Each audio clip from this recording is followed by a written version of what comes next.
So next up, it's time for a bit of a larger exercise around forms. I'm going to ask you to build a form for a marathon, a running, foot race, registration, where we've got, a couple of different inputs of different types, and they are all correctly labeled. Obviously, it looks like complete garbage, but we can't do anything about that at the moment without CSS, so we're just going to make do. So it's just about the underlying mechanics, the structure of the form. So I'll walk you through, what it is and the different inputs I'm expecting. I'll also have a code along if you just want to build it with me. Definitely do whatever you feel comfortable with. But there is a form element here wrapping everything. I've got a first name input. It's just text. Last name, also text. They're both required. So if I try and submit the form, it's going to yell at me about that. Also, they're correctly labeled. So I can click on that label. That's just one way to tell. And then I have focus in that input. Then I have this here, select a race, fun run, 5K, half marathon, or full marathon. 3 radio buttons, and they're connected, meaning I can only select one. And they are labeled as well, so I can click the label in order to select each one. This is just a paragraph, it's just text. I wouldn't worry about that.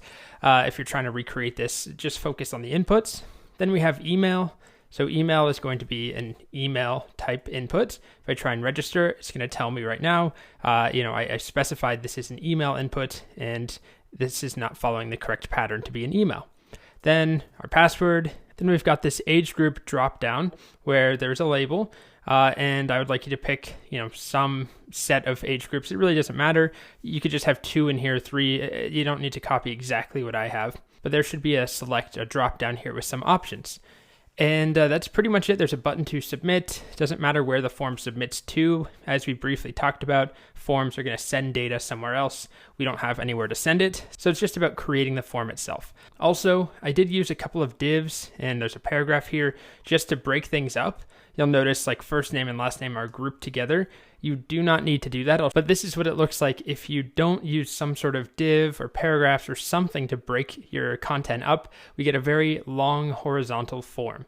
So I elected to not do that and to instead group certain things with divs to just add some extra space. So in the next video, we'll go ahead and create this. I recommend, as always, that you attempt this on your own. I know it's not the most riveting thing ever, but we will be building quite a few forms. They all follow a very similar pattern.